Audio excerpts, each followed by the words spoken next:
So once you have your equipment, you're ready to start creating your footage and uploading it to YouTube. So what's the average day like for a YouTuber? How do you go from start to finish and save yourself as much time as possible? Well, everyone works differently, but it's certainly worth coming up with a workflow to minimize the amount of time and effort that will go into making videos. It's very important that your content be uploaded regularly in order to avoid losing your subscribers. And with that in mind, you need to be able to rely on a simple process to keep making more videos. To start with, you should try to keep an area in your home or studio ready for filming at all times. Designate a corner of an office or somewhere else to record your footage. That way, you won't have to get everything out and set everything up each time you want to film. It'll be there ready for you to go right away. This also means you can create a set for yourself and a backdrop. This is very important because it will once again greatly improve your professionalism. You don't want to record footage of yourself talking in front of an untidy bedroom with clothes strewn everywhere. Nor do you want to record in an untidy office or any other part of the home that just looks like someone's house, unless of course your niche is about something for the home. Rather, your aim is to make a professional looking set that will help to reinforce the lifestyle that you're trying to promote. Now, this might mean that you set up an area in your home to reflect what you're trying to say about yourself, and this could be a very clean and modern looking desk setup, for example, or it could be lots of comics and film merchandise.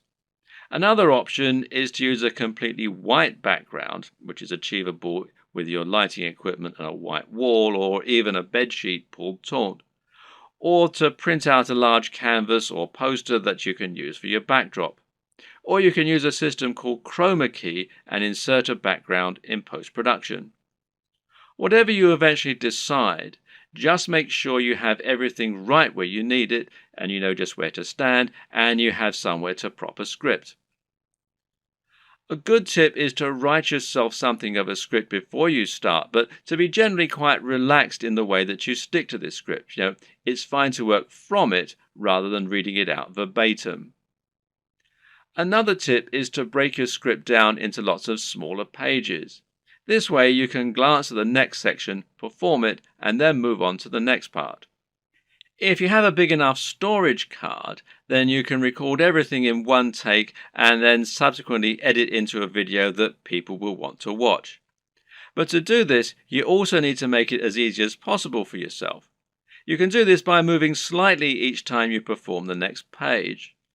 This will not only help you to see when you got the take right when looking at the footage in the editor, you'll know that the take just before you moved was the right one, but it'll also make it much more dynamic video as you'll be moving position on the camera as you speak. This makes it easier to edit in cuts too, as when you cut, you need to either keep your position the exact same or make it purposefully very different. You can't just move slightly, as this will look like an awkward twitch. Another tip is to clap at the start of each new section. Why? Because that will make it easier for you to see the audio spike in the editor. One more. When recording your footage, always leave long spaces before and after each take, and generally record much more than you think you're going to need. This will give you more to work with in editing. You should also set up your mic separately, remember, and if you're using a lapel mic, then you just need to plug in your phone and slip it in a pocket while you perform your shots. You can do this all in one take as well.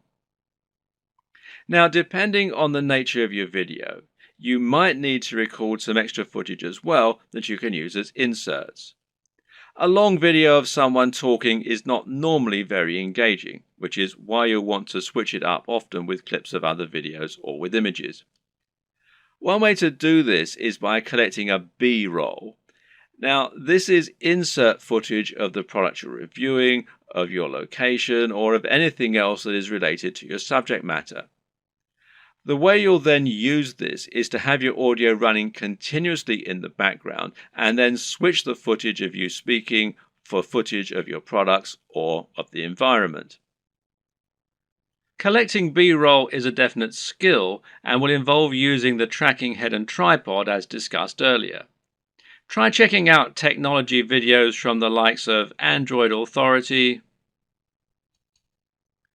Techno Buffalo, and The Verge, amongst others, and you'll find they always include shots of phones and computers next to pens and paper, or by running water, or in the middle of grass and plants. In any case, the environment helps to showcase the beauty of the design and engineering, and it makes the shot more interesting, than just a simple shot of a phone in someone's hands. This shows off that lifestyle again, and it makes everything look attractive and desirable. Once again, you can always record more than you think you're going to need. You've been surprised of just how quickly you can run out of B-roll while talking, so get as many shots as you can possibly think of. You can also use other types of insert footage. For example, you might want to use footage of yourself working out while talking about fitness, or you might want to use clips from other YouTube videos, being careful about copyright, of course. The latter you can accomplish by using various tools that allow you to download YouTube videos. A good choice is Hyper for YouTube, which you can download for free from the Windows Store. There are all manner of other ways to collect fun footage too. How about using a time-lapse, for example? Timelapse Pro is an app for Android, iOS and Windows, and it's perfect for creating time-lapses of all kinds of things. Once everything is done, you're ready to edit your video.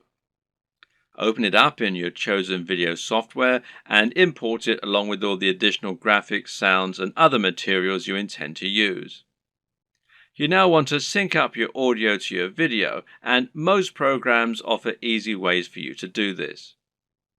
In Adobe Premiere, for example, it's a simple matter of right-clicking on both and then selecting Synchronize and then by audio track. Now the audio will be in sync, and you can just put the video on mute so that it's replaced by the high-quality audio you recorded separately.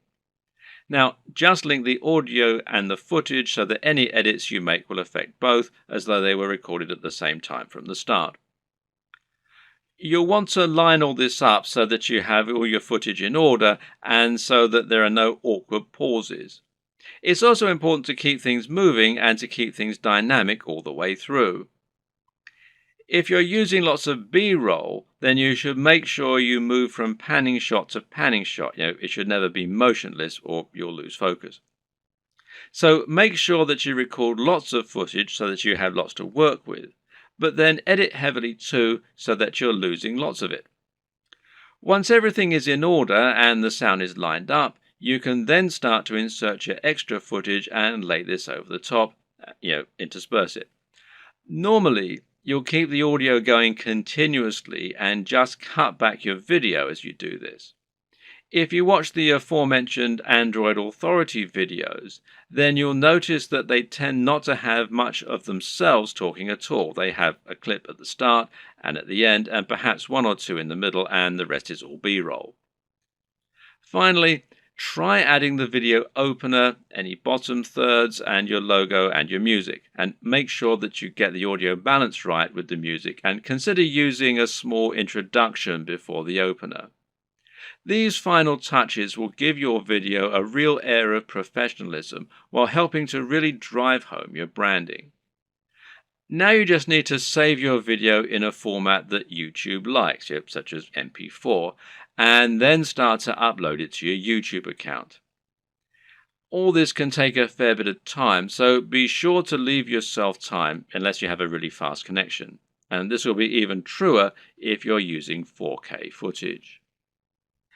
A tip is to use Chrome to upload. Google made Chrome and they own YouTube, so the two play nicely together. If your upload is interrupted and you're using Chrome, then you'll be able to resume it from where you left off later on, even if the computer's been turned off. While your video uploads, you can use the time to fill out a few of the extra details that YouTube requires from you. YouTube will ask if you want to monetize your video with ads, for example. And of course the answer is yes, as long as you aren't overtly selling anything in it. Likewise, you'll be able to write your title, your description, and your keywords. Make sure that your title is descriptive of your video while also being something that people will want to search for and something that people will be tempted to click on when they see it. We'll go into this in more detail in a subsequent video. Finally, make yourself a thumbnail to act as the image that people are going to see before they click on your video. If you don't do this, then YouTube will select a still from the video itself, and while this can work, it might not give potential viewers the right impression of what your video is all about. The right thumbnail image can make a huge difference by making your video much more appealing and impressive looking when it appears in the feed. Want to be a big sensation or just make money on the platform but don't like the sound of getting in front of the camera? Now, that might seem like something of an insurmountable problem, but the good news is that there are plenty of ways you can get around this problem and create footage for YouTube without needing to film yourself. Here are just a selection of different options for you that work very well. And one easy option is to record footage of gameplay on your favorite games. This is something that is very popular on YouTube, and of course you don't need to go in front of the camera at all for it. You can choose to include commentaries or even upload videos with no commentary. Both are popular and both are very easy to create. The best part is that there are so many popular games out there, many of which don't get much content made for them. Choose the right game and you can find its fan base, quickly exposing your channel to a huge audience. Check out ASAP Science if you want an example of a great channel that doesn't include any footage of the creators. This channel uses an animation drawn on a whiteboard with a voiceover in order to explain a number of interesting scientific concepts. It's a great channel that has a lot of subscribers, and it's something you can do yourself quite easily with the right software. Software like VideoScribe, which you can find here at videoscribe.co, will enable you to do this quite easily, and as you can see there's a free trial at the time that I'm making this video. Another great option is to make your videos using still images and slideshows. There's no reason you need to have an actual animated footage in your videos, and if you choose the right images, you can simply record a voiceover and that will do nicely. This essentially becomes much more of a podcast than an actual video, but it works very well and a number of creators have managed to become very successful using this strategy. One of the very best examples out there is the amazing Mr. Sunday Movies. This creator makes funny videos about pop culture films. While he never goes in front of the camera, he is very well known thanks to his hilarious comments and regular uploads. Interviews also work very well in this format. A top 10 apps video, a top 10 fight scenes video, or any other top 10 can be made by stringing together footage that you have acquired without there even necessarily being any reason for you to narrate. You can use captions, title cards, or just leave the videos themselves to do the talking.